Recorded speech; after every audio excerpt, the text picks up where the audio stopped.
Subscribe பண்ணுங்க. அப்படியே பக்கத்துல இருக்க பெல் ஐகானையும் பிரஸ் பண்ணுங்க. வரக்கூடிய ஜூலை மாதம் கன்னி ராசி அல்லது கன்னி லக்ன அன்பர்களுக்கு என்ன மாதிரியான பலன்கள் நடக்க இருக்கு அப்படிங்கிற விஷயத்தை இந்த பதிவுல நம்ம பார்த்துடலாம்.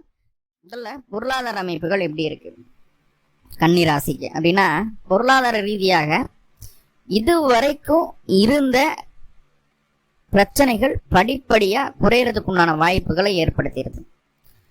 காசு பணம் சேமிக்கிறதுல என்னென்ன தவறான விஷயங்கள், தவறான பழக்கங்கள் இருந்ததோ, வர்ற காசை எப்படியெல்லாம் செலவு பண்ணலாம் அப்படிங்கிற ஒரு சூழ்நிலை தாண்டி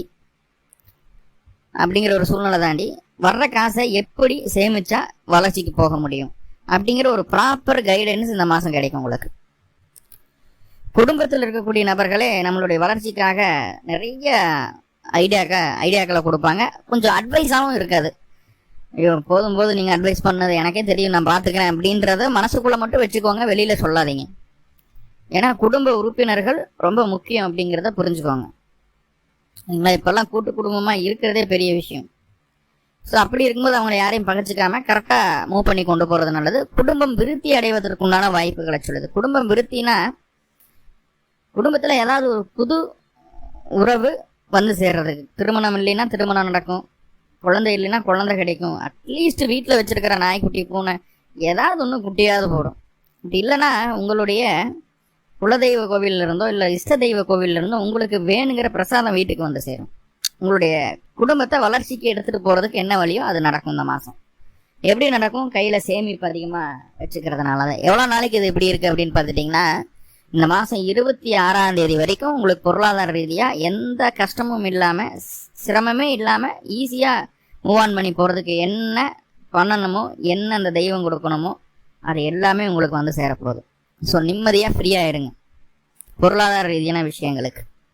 சுயதொழில் செய்யக்கூடிய நபர்களுக்கு எப்படி இருக்கும் அப்படின்னு பார்த்துட்டா, 10ஆம் அதிபதியான புதன் உங்களுடைய ராசி அதிபதி, அவர் தான் 11ஆம் இடத்துல தான் இருக்கார், லாபத்தில் இருக்கார். 10ல் சூரியன் இருக்குது, குருவும் இருக்கு.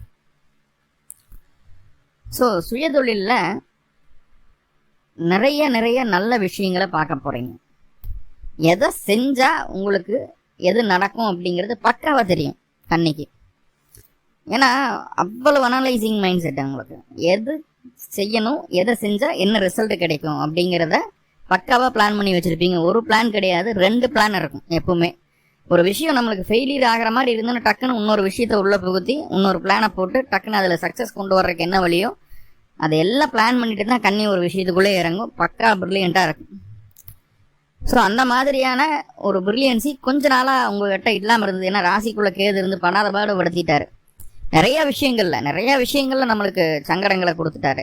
உறவுகளாகட்டும், பொருளாதார ரீதியான விஷயங்களாகட்டும், மன ரீதியான விஷயங்களாகட்டும், தனிமை, விரக்தி, அதெல்லாம் தாண்டி இப்போதான் கொஞ்சம் மூச்சு விடுற மாதிரியான ஒரு சூழ்நிலைகள் கன்னிக்கு இருக்குது. ஸோ அது இன்னும் தொடரும். தொழில் ரீதியான விஷயங்களை லாபத்தை பார்க்க முடியும். அந்த லாபம் அப்படிங்கிறது முதல் 18 நாட்களுக்கு உங்களுக்கு இருக்கு. அதற்கு பின்பு லாபம் அலைச்சலுடன் ஏற்படும். அலைஞ்சு திரிஞ்சு ஒரு விஷயத்த சக்ஸஸ் பண்ணுற மாதிரி இருக்கும். அதுக்கு முன்னாடி உட்கார்ந்த கடையில் பண்ணுற ஒரு சூழ்நிலை மாதிரி அலைஞ்சு திரிஞ்சு பண்ணுற மாதிரி இருக்கும் தொழிலில். 18ஆம் தேதிக்கு மேலே அலைச்சல் அதிகமாக இருக்குது தொழிலில். ஸோ அதை பார்த்துக்கிட வேண்டியது இருக்கும். ஓகே, இதே வேலைக்கு போகக்கூடிய நபர்களுக்கு எப்படி இருக்குது அப்படின்னு பார்த்துட்டேங்க. 6ஆம் இடத்துல ராகு. அப்போது வேலையே செய்யாமல் இருப்போம், எந்த ஒரு முயற்சியும் எடுக்காமல் சிம்பிளாக ரெகுலராக போயிட்டு இருக்க வேலைகளை கடகடன்னு செய்து முடிக்கலாம் அப்படின்ற ஒரு மைண்ட் செட்லேயே போயிட்டு இருக்கக்கூடிய ஒரு சூழ்நிலை. முன்னாடி வேலையெல்லாம் கொஞ்சம் நம்மளுக்கு ஒரு சேஃபர் சூழ்நிலை, ஸ்மூத்தாக தான் இருந்தது. கூட வேலை செய்கிறவங்க தான் நம்மளுக்கு அகெயின்ஸ்டாக இருந்தாங்க, நம்மளை ஏமாத்துறாங்க, நம்மளுக்கு துரோகம் பண்ணாங்க அப்படிங்கிற ஒரு அமைப்புகள்லாம் இருந்தாலும் வேலையில் திருப்திகரமாக இருந்தீங்க. நீங்கள் செய்கிற வேலையில் நீங்கள் திருப்தியாக செஞ்சுட்டு இருந்தீங்க. இப்போ அதில் கொஞ்சம் சோம்பேறித்தனம் வந்துடுச்சு அப்படிங்கிறதான் சொல்லணும். வேலையில் பெரிய மாற்றங்கள் இந்த மாதம் நீங்கள் பார்க்க முடியாது. ஓப்பனாக சொன்னால் பெரிய மாற்றங்களை பார்க்க முடியாது. சின்ன எதிர்ப்புகள், கண்ணுக்கு தெரிஞ்சு கண்ணுக்கு தெரியாத எதிர்ப்புகள் நிறைய வந்து போகக்கூடிய ஒரு சூழ்நிலை. ஆனால் எல்லாத்தையும் சமாளிச்சிருவீங்க. எதிரிகள் கண்டு பயப்படும் அளவுக்கு உங்களுடைய செயல்பாடு இருக்கும் அப்படிங்கிறத உறுதியாக சொல்ல முடியும். வேலைக்காக வெளியூர், வெளிமாநில, வெளிநாடு ஏதாவது முயற்சி செய்யணும் அப்படின்ட்டு இருந்ததுன்னா தாராளமாக இந்த காலகட்டம் பண்ணலாம், தப்பு இல்லை அப்படிங்கிறத சொல்லுது. அதே நேரத்தில் அது அவ்வளோ சீக்கிரம் நடந்துடாது. ஏன்னா 6 கூடியவர் அப்படின்னு சொல்லக்கூடிய சனியை செவ்வாய் பார்க்குது. அப்படிங்கும்போது அவ்வளோ சீக்கிரம் அது நடந்துடாது. ஒரு போராட்டத்தின் பேரில் ஒரு ஸ்ட்ரகிளோடு தான் அது நடக்கும். ஆனால் கண்டிப்பாக நடந்துடும். ஸோ வேலையில் ஸ்ட்ரகிள்ஸ் இருந்தாலும் ஃபைனலாக ஜெயிச்சிடுறீங்க. அந்த போராடி உங்களுடைய வெற்றியை நீங்கள் பதிவு செய்கிறீங்க அப்படிங்கிறத உறுதியாக சொல்லிடுது. சரி, உடல் ஆரோக்கியம் எப்படி இருக்கும் அப்படின்னு பார்த்துட்டா 4ஆம் அதிபதி அஸ்தமனமாகிறாரு. உடம்பு பெரிய பிரச்சனைகள் இல்லாமல் நல்லபடியாகவே போகும். ஆனால் மனசு அதை ஏற்றுக்காது. அவ்வளோதான். சார் நம்ம நல்லா தானே சார் இருக்கீங்க நீங்கள் அப்படின்னா, இல்லை சார் எனக்கு ஏதோ பண்ணுது, உடம்புல வயிறு கோளாறாக இருக்குது, இல்லை ஏதாவது ஒன்று நடந்துக்கிட்டே இருக்குது, ஏப்பம் வந்துகிட்டே இருக்குது, நம்ம மோஷன் சரியாக போகல, ஏதாவது ஒன்று சின்ன சின்ன கம்ப்ளைண்ட்டு சொல்லிக்கிட்டே இருப்போம். மனசு அதை ஏற்றுக்காது அப்படின்ற மாதிரியான ஒரு சூழ்நிலைகளை சொல்லுது. மனதளவில் தைரியமாக இருங்க, எனக்கு ஒன்றும் இல்லைன்னு நினைங்க. ஏன்னா அஸ்தமனம் ஆகும்போது நோயும் சேர்த்து அஸ்தமனம் ஆகுது அப்படிங்கிற ஒரு விஷயத்த நம்ம புரிஞ்சுக்கணும். அப்போ மனதளவில் கொஞ்சம் தைரியமாக இருந்தால் போதுமானது. உடல் ரீதியாக இருந்து வந்த பிரச்சனைகள் படிப்படியாக குறையிறத நீங்கள் பார்க்க முடியும். ஏன்னா 16ஆம் தேதிக்கு மேலே குருவோட பார்வை 4ஆம் இடத்துக்கு கிடைக்கிறதுனால உடல் ஆரோக்கியத்தில் மேன்மை அப்படிங்கிறத உறுதியாக சொல்லிட முடியும். குடும்ப நிலை எப்படி இருக்குது அப்படின்னு பார்த்துட்டிங்கன்னா, குடும்ப நிலை நல்லாவே இருக்குது. குடும்பத்து உறவுகள் இருக்கக்கூடிய சண்டை சச்சரவுகளோ பிரிவினைகளோ சங்கடங்களோ முன்னாட்களில் இருந்தது. இப்போ அதெல்லாம் நீங்கள் குடும்பமாக சந்தோஷமாக இருக்க வேண்டிய ஒரு காலகட்டமாக இருக்குது. பிரிந்த குடும்பம் கூட சேரும். குடும்ப வளர்ச்சிக்காக குடும்ப உறுப்பினர்கள் எல்லாருமே சேர்ந்து பாடுபடுவாங்க. நன்மைகள் நிறைய நடக்க காத்திருக்குது குடும்பத்தில். முன்னாடியே சொன்னேன், குடும்பம் விருத்தி ஆகிறதுக்கு உண்டான ஒரு சூழ்நிலைகள்னு சொன்னேன் இல்லையா? ஸோ குழந்தைக்காக வெயிட் பண்ணுறவங்க, ஒரு திருமணத்துக்காக வெயிட், எல்லாமே உங்களுக்கு சக்ஸஸ்ஃபுல்லாக நடக்கிறதுக்கு வாய்ப்புகள் உண்டு. அந்த வாய்ப்புகளை சரியாக பயன்படுத்திக்கணும். ஏன்னா 2ஆம் அதிபதி 9ல் இருக்காரு. அந்த 9ஆம் இடம் அப்படிங்கிறது வாய்ப்புகளை அது ஏற்படுத்தி தரும். அதை சரியாக பயன்படுத்திக்கணும். நம்மளுக்கு யாரோட கைடன்ஸும் இல்லாமல் நம்மளே யோசித்து அந்த வாய்ப்புகளை பயன்படுத்திக்கணும் அப்படிங்கிற மாதிரியான விஷயங்களை சொல்லுது. ஸோ ஷார்ப்பாக இருங்க, வாய்ப்புகளை சரியாக பயன்படுத்திக்கிங்க. கணவன் மனைவிக்குள்ள உறவு, இங்கே தான் ஒரு சிக்கல் இருக்குது. 5ஆம் அதிபதி 7ல் இருந்தாலும் அவரே 6 கூடியவராக 7ல் போய் இருக்கிறதுனால கணவன் மனைவிக்குள்ள ஒட்டுதல் கொஞ்சம் குறைந்து போகிறதுக்கு உண்டான வாய்ப்புகளை சொல்லுது.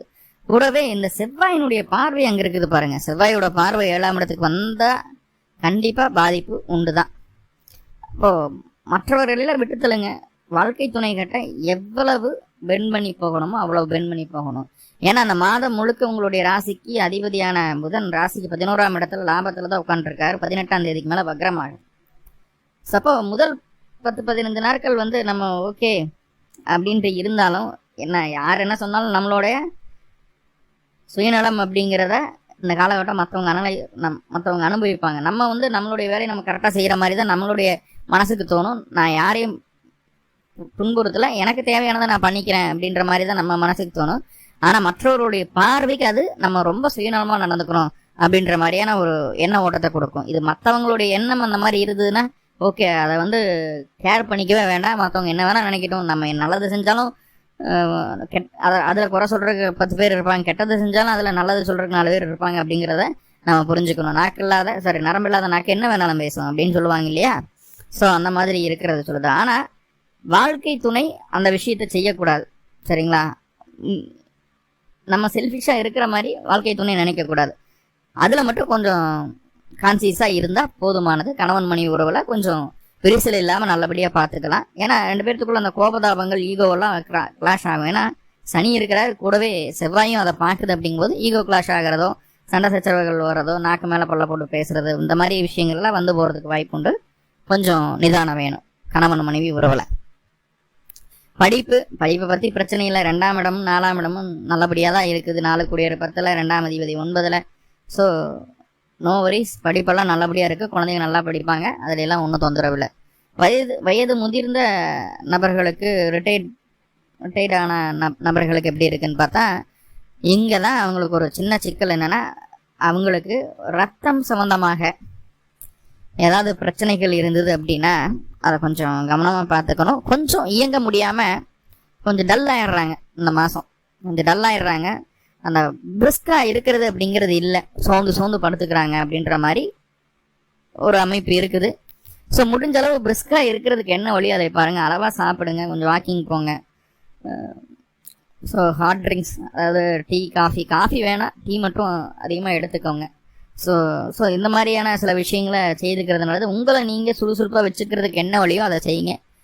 ரொம்ப சோம்பேறித்தனமாக இருக்குது, ரொம்ப டயர்டாக இருக்குதுன்னு படுத்திங்கன்னா 2-3 நாளைக்கு மருந்து மாத்திரை எடுக்கிற மாதிரி ஆகிடும் வயதானவங்களுக்கு. ஸோ அதில் மட்டும் கொஞ்சம் கவனம் வேணும். சுறுசுறுப்பாக இருக்கிறதுக்கு என்ன வழியோ எல்லாமே செய்யுங்க, கண்டிப்பாக நல்லாயிருக்கும். சரி, இல்லத்தரசிகளுக்கு எப்படி இருக்குது அப்படின்னு பார்த்துட்டா, இல்லத்தரசிகள் அப்படின்னு சொல்லி பார்க்கும்போது நம்ம எல்லாத்தையுமே பாசிட்டிவாக நினைக்கிறோம், நம்ம எல்லாத்தையுமே பாசிட்டிவாக கொண்டு போகிறோம் அப்படின்ற ஒரு எண்ணம் நம்ம மனசுக்குள்ளே இருந்தாலும் அதை துணை புரிஞ்சுக்கிறதுக்கு வாய்ப்புகள் இல்லை. சரிங்களா? நம்ம எதுவுமே வேலையே செய்யாத மாதிரியும், சும்மா இருக்கிற மாதிரியும், சோம்பேறித்தனமாக இருக்கிற மாதிரியும் வாழ்க்கை துணையினுடைய பார்வைக்கு நம்ம தெரிய ஆரம்பிப்போம். ஸோ அப்போது நீங்கள் என்ன செய்கிறீங்க அப்படிங்கிறத, உங்களுடைய ஒர்க் என்ன, நீங்கள் என்ன செய்கிறீங்க, சும்மாவெல்லாம் இல்லை, எல்லா வேலையும் நான் தான் எழுத்து போட்டு செய்கிறேன் அப்படின்ற மாதிரி நீங்கள் என்ன செய்கிறீங்களோ அதை அவங்களுக்கு டிஸ்பிளே பண்ணுங்கள். அதை அவங்களுக்கு கரெக்டாக போய் சேரணும். அது சேராமல் இருக்குது அப்படிங்கிற விஷயத்த சொல்லுது. கரெக்டாக போய் சேர்றதுக்கு என்ன வழி அப்படிங்கிறத பார்த்து பண்ணுங்கள், போதுமானது. மற்றபடி இல்லத்தரசிகளுக்கு உடல் ஆரோக்கியத்துல எல்லாம் ஒன்றும் தொந்தரவில்லை. உங்களுக்கு கொஞ்சம் சோம்பேறித்தனம் எட்டி பார்த்துட்டு தான் போகும். இருந்தாலும் அது மேனேஜபிள். முக்கியமாக பெண்கள் அப்படின்னு சொல்லி பார்க்கும்போது இந்த பீரியடு சம்மந்தமான இஷ்யூஸ் கொஞ்சம் வர்றதுக்கு வாய்ப்புகள் உண்டு. அப்போ உணவுல கொஞ்சம் கவனமாக இருக்கணும் அப்படிங்கிறத சொல்லுது. சரிங்களா? அந்த வெள்ளைப்படுதலோ இந்த மாதிரி ஏதாவது பிரச்சனைகள் கொஞ்சம் வந்து போகிறதுக்கு வாய்ப்பு உண்டு. ஸோ அதில் கொஞ்சம் சேஃபாக இருந்துக்கிறது நல்லது. இப்போ செவ்வாய்க்கு இது என்ன பண்ணுது அப்படின்னு கேட்டிங்கன்னா, அட்டமாதிபதி 12ல் இதுக்கு முன்னாடி இருந்த எப்போ நடந்த பெரிய பெரிய பிரச்சனைகள், வம்பு வழக்கு, கோர்ட்டு கேஸ் வழக்குகளுக்கு ஏதோ ஒரு லூப் ஹோல் கிடைக்கும், அதுக்கு ஒரு தீர்வு கிடைக்கும். நம்மளுக்கு இதெல்லாம் செஞ்சால் நம்ம அதுலேருந்து எஸ்கேப் ஆயிடலாம், நம்மளுக்கு ஒரு சாதகமாக மாறும் அப்படிங்கிற லூப் ஹோல் கிடைக்கும், ஒரு கிளாரிட்டி கிடைக்கும். எப்பவுமே தெளிந்த தண்ணியில் மீன் பிடிக்கிறத விட குழம்புன குட்டையில் மீன் பிடிச்சா ஈஸியாக கொடுத்துடலாம் அப்படின்ற மாதிரி. ஏன்னா மீன்களுக்கு என்ன தெரியாத வலையை போட்டு எடுத்துடுவாங்க. ஸோ அந்த மாதிரி குழப்பி விட்டு அதில் மீன் பிடிக்கக்கூடிய வேலையை இந்த நேரத்தில் நீங்கள் செய்ய போகிறீங்க. அது ஒரு சாதகமாக இருக்குது. ஆனால் டாக்குமெண்ட் சம்மந்தமான விஷயங்களையோ இல்லை புது முயற்சிகள், புதுசாக ஏதாவது இனோவேட் பண்ணுறீங்க, புதுசாக ஏதாவது மாற்றுறீங்க, ஸோ அதில் கொஞ்சம் கவனமாக இருங்க. அதை எதுவும் செய்யாமல் இருக்கிறது நல்லது. அதை புரிஞ்சுக்கோங்க. சகோதரத்துக்கு உடல் ஆரோக்கியம் கெடும், மாமனாருக்கும் உடல் ஆரோக்கியம் கெடும். ஸோ அவங்கள கொஞ்சம் டேக் கேர் பண்ணிக்கிறது நல்லது. ஓகே, நிறைய பாசிட்டிவ் பார்ட்டும் சின்ன சின்ன நெகட்டிவ் இருக்கு இல்லையா? அதை சரி பண்ணுறதுக்கு என்ன பண்ணலாம்? அருகில் இருக்கக்கூடிய மகாலட்சுமி அம்மாவை கும்பிட்டு வாங்க, கொஞ்சம் மல்லிப்பூ வைங்க, நெய்தீபம் போட்டு மகாலட்சுமி வழிபாடு பண்ணுங்க. கண்டிப்பாக அந்த மாதம் ரொம்ப ரொம்ப சூப்பரான மாதமாக உங்களுக்கு அமையும். மேலும் தகவலுக்கு எங்கள் சேனலை மறக்காமல் சப்ஸ்கிரைப் பண்ணுங்கள். நன்றி.